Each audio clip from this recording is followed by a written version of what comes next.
Hi, everyone. Thank you so much for joining me. My name is Susie Church Brown. We are going to talk today about a topic that is very important for those of us who are not the direct hire employee, and that is employment and employment options, and more specifically, non-traditional employment options. But here with me today is a very dear friend of mine who is a master of non-traditional employment, Lelania Van de Berg. Thank you so much for joining me. Hi, Susie. Thanks for having me. Oh, it is absolutely a pleasure. So I have been trying to get this woman on for quite some time, and I'm really excited that she's here, partly because she is extremely creative and knows a lot about different ways to keep yourself occupied and connected and contributing in different ways, but also because she is one of the people that has made me absolutely love cardio dance and or Zumba, as we call it here. So Lelania, tell us a little bit about how you have found a way to connect with your community through cardio dance. All right, well, we were in station to Bahrain in 2016, and my daughter had just started kindergarten. I didn't really know what I wanted to do, and the military base there was offering discounted classes with AFA, which is the Athletics and Fitness Association of America. And they had someone come out to the military base in Manama and offer this course, and I took it, and because I love to dance, and I thought it would be, actually it was my husband, he was like, you really should consider teaching a dance class because you love to dance so much. And so I took the class and I started teaching at the base there, and the class was really popular. I started out doing a Bollywood dance class, and then I progressed into belly dance. And then from there, then I started just doing, like a cardio dance format, kind of like Zumba. And the classes were so popular that parents started asking me, why don't I teach at the elementary school that was there at Bahrain Elementary School? And so I started teaching at the school there after classes, and before I knew it, I was teaching like classes a week of different cardio dance classes as well as to kids. So it was a lot of fun. I really liked it. That's awesome. I have to say, like, I was super skeptical to begin with because I had done a couple of the Zumba, more traditional Zumba classes, and they are not necessarily intimidating or hard, but just a lot more fast paced than maybe someone who's a beginner to that sort of dance would be ready for. But yours are so approachable and fun. Like just it here in Sri Lanka, where Elena and I served together, the room is, when she's teaching a class, the room is packed, and it's not just Americans, it's all the group, and everybody just has fun. And the best part about it is, like, it doesn't matter if you're doing it right or wrong.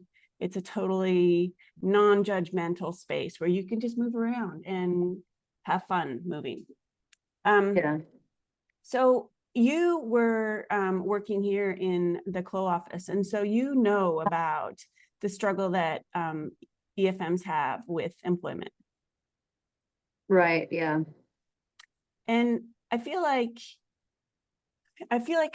especially now in the atmosphere that we have with all of the jobs being frozen, we have to be really creative about how we can continue to be employed or do something meaningful. Mm-hmm.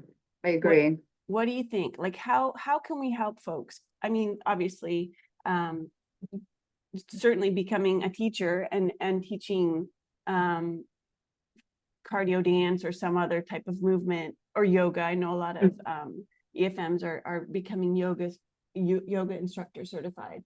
But what can people do to continue to stay engaged?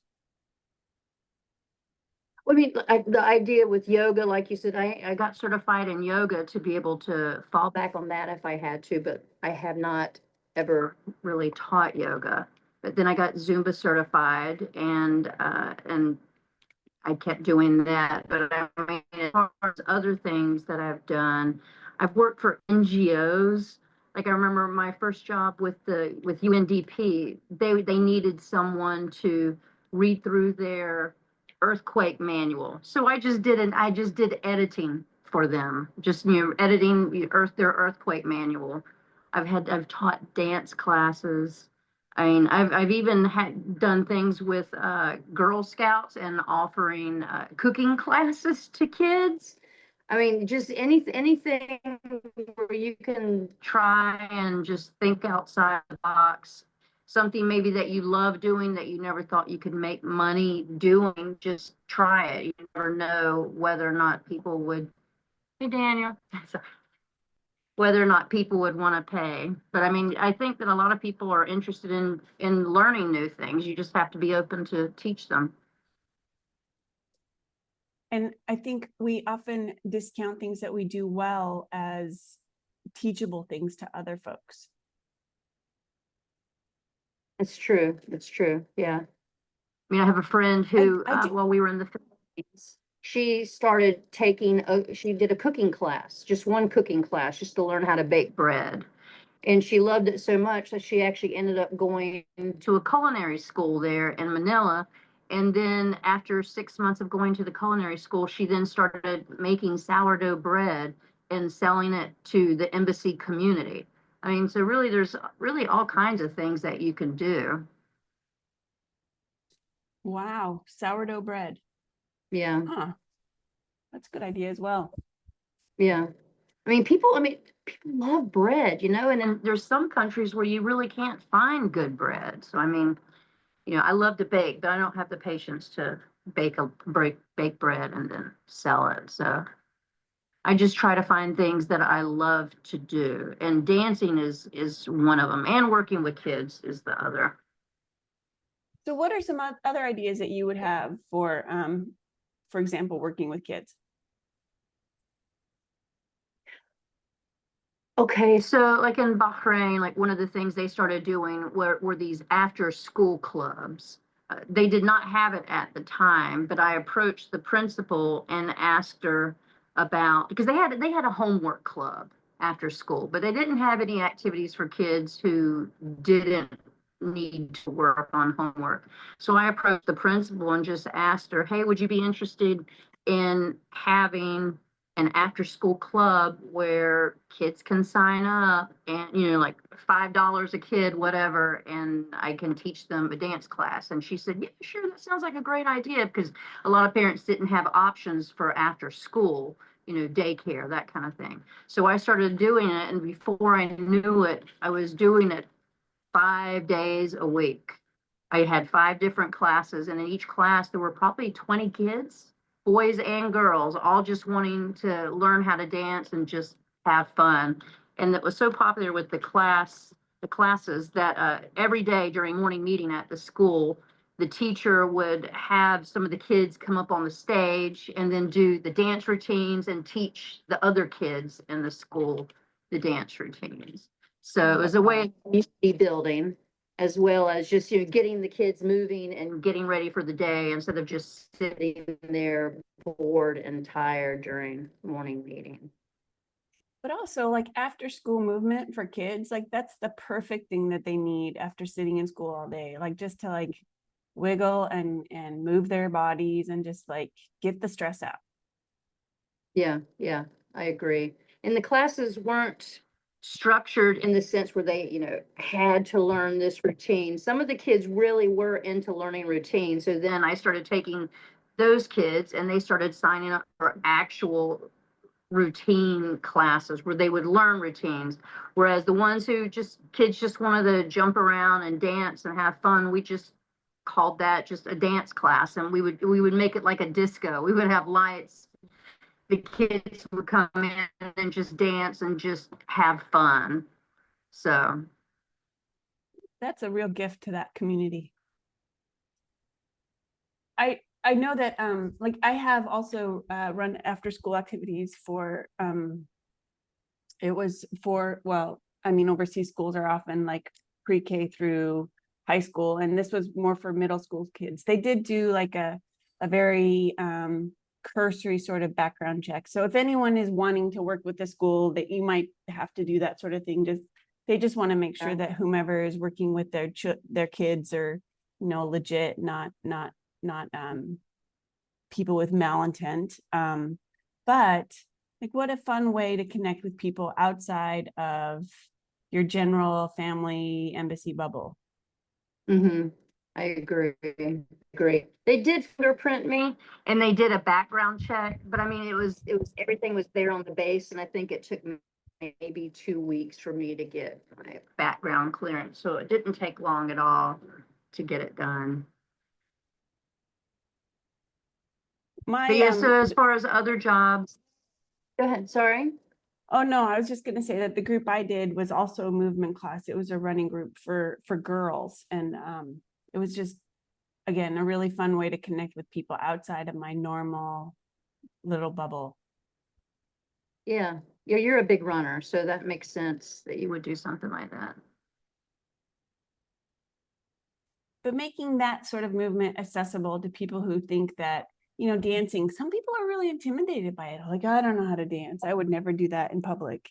And it's like, but starting when you're a young person and embracing just the joy of moving around and enjoying the music and just like not sitting. Same thing with the running group, like just breaking it down into little bits. Like, you don't have to run a 5K the first time you strap on your shoes, right? You can totally run like from mailbox to mailbox and then walk the next stretch or what have you, but just breaking it down and making it really accessible, especially to kids, Right. especially to new people. I think that's a super fun gift to the community. Well, like one thing with Zumba, I know traditional Zumba, the instructors, they use a lot of hand gestures, hand motions. They're not very vocal at all. They might occasionally be vocal, but they're really not. They use the hand gestures. And you know how I was in Zumba class. I did not use hand gestures. I would yell and, encourage people to keep moving, or I would name certain steps. I would give certain steps a name, so that's, because I know a lot of people, they don't get a hand. So I had to make the class my own instead of like a traditional Zumba class, because some people just don't know the hand gesture. So I would agree. The hand gestures are challenging.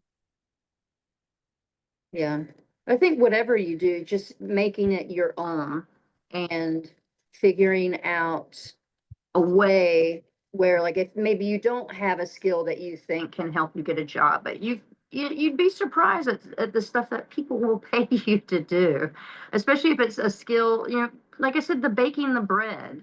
I mean, there are so many different things that people could do. You with your running club. I mean, I never would have thought about, oh, let me start an after school running club with kids. But, some kids really do like to run. So, I mean, I've taught an after school cooking class as well. And it was just basic things like teaching kids how to make things. Or we made pasta. We did like boiled eggs, just like base stuff where they could learn how to measure and mix ingredients and cook. But that there's is a nothing skill. wrong either.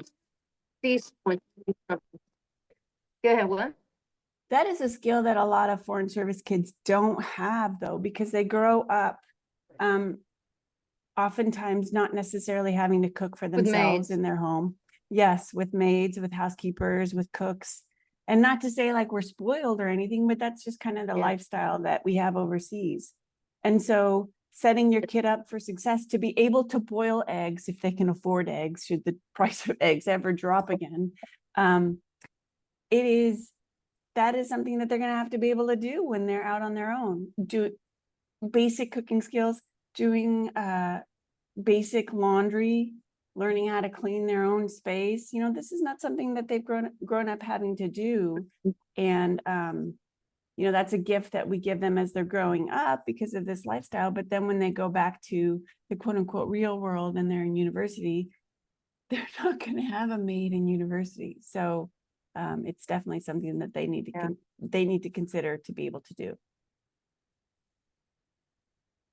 Yeah, I agree. I agree. But if you see someone that is doing something and you enjoy doing it, there's no reason why you couldn't do that same thing as a profession or as a job as well, you know? I mean, there's so many different skills I would really like to have. I mean, I know I've been to a crochet class, and the fact that people pay people to teach you how to crochet. I mean, so there's really all kinds of things that EFMs could do. That is a skill. I know how to crochet, but my mom was an artist with a crochet needle. Like she could make things that were definitely art worthy. In fact, a couple blankets right there that she's crocheted. Like I wish I knew how to do that to that level, to that degree. Just the other day, I don't remember who it was that was sitting down in the open space of our embassy, and she was knitting. So I bet that she could probably teach that to people. Yeah, yeah, she could, and I know I'm sure people would pay for that. I mean, just to learn that skill, but also it gets you involved in the community, talking and meeting people more as well. Which, you know, I'm an introvert, as you very well know, but teaching the dance classes help get me out that introvert bubble that I keep myself in a lot. Yeah, I mean, I think that that's one of the hardest parts about moving to a new community as often as we do, is to try and figure out how to connect with people. And I always talk about connecting with people, and I think that's part of that is because to me that's very important. But also as human beings, like we are social creatures. That is part of being a human. And even if you are an introvert like yourself, borderline or an extrovert, you still have to figure out how to be able to like meet people and find that, have that opportunity to connect over whatever. Maybe it's a book club, maybe it's a knitting club, maybe it's, you know, a dance class, but just to be able to have some way to be like, hey, let's meet up and do this. It's so important, and it's definitely a skill that you, I think, get better at as you get older, because you become maybe less self-conscious and realize that, you know, other people's opinions of maybe your dance moves, it doesn't really matter as long as you're having a good time, right? So anyway, I think that's really, really important. When you Have you were done any? Go ahead. I was what? When you were in the CLO office, and people would come in and talk to you about employment, what was your advice to them? Well, at the time there was not a hiring freeze. So I would tell them to always read the newsletter because that's where we would, you know, post job opportunities. But I would also tell them, you know, to, you know, go around the city, you know, go to schools, go to different places. We could have worked on the economy while we were there as well. And there were tons of NGOs in Sri Lanka. So I mean, yeah, I would tell them, you know, look at the newsletter, even, you know, if it go online and look for jobs, but, you know, also look locally, because there really were a lot of opportunities locally to work with different organizations. Yeah, I do think we tend to start thinking about only one lane for jobs or for employment opportunities, and we forget about, oh, there's actually a whole world out there beyond the embassy community where we can tap into. Not every post has the sort of agreements where that's a possibility, but even in, for example, our next post doesn't have that sort of agreement, but employers will help you to get the sort of agreements or permissions in order to be able to work. So there's always an avenue. What are your plans for your next post as far as employment? Have you decided anything, or are you looking? Well, I won't be a cardio dance instructor. Although I did find a certification opportunity, but I don't think that You're that's, I don't, and you're teaching it now. I think you could keep doing it. maybe. And, I do love to teach the HIIT workouts, but I don't know. There's a lot of different variables that have not quite settled into place. So still trying to figure those things out. But I do feel like the writing is on the wall with the job freeze with the US government. And so it is probably time to look outside the embassy. And I will, if there is an opportunity to, I really appreciate certain elements of the position that I'm working in now. If there's a sort of element or a sort of opportunity to continue doing some of that, maybe in a work from home sort of situation, that would be great. Or the school has opportunities for substitute teaching, which would be also sort of fun. And even though I was a teacher and a professor before our foreign service life, that isn't necessarily, I don't have the opportunity now to apply for a job because you have to get all of the permissions in place before that. I don't know. We'll see. That's a super long answer to say we'll see. I mean, like another job that I've had was teaching English as a second language and also English as a foreign language. And then I taught class in Tajikistan. I taught classes to kids at the Soros Foundation. Now it's, what is it called now? The Institute, Open Society Institute is what it's called now. But I taught English classes to people that worked at the school, but then I also taught them a class called the TOEFL class, which is the testing of English as a foreign language. So if you're going to apply to university in the US, you have to pass the TOEFL exam. And so I taught TOEFL classes to kids as well. And with the experience that I got, I was then able to get certified in TOEFL and also ESL and EFL. So, I mean, that's another thing, that English is always a really big skill. People are always looking for tutors, for teachers to teach. So, I mean, it's something that's anybody can, I think, teach English if you have patience. And you don't have to speak the local language either. So, no, because the whole point is to practice the English skills, which we should all hopefully be able to at least be able to have a conversation in English.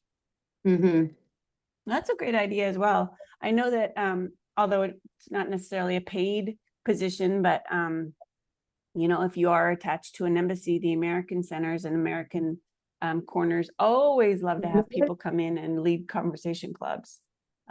Again, helping people practice their English. American English is so different than British English or Australian English. And so if the people who are learning English want to practice listening and reacting to different accents, it's a super fun opportunity to connect with people. It is. And even if it's not a paid job, just volunteering, you can still put that on your resume or your CV. Yep, absolutely.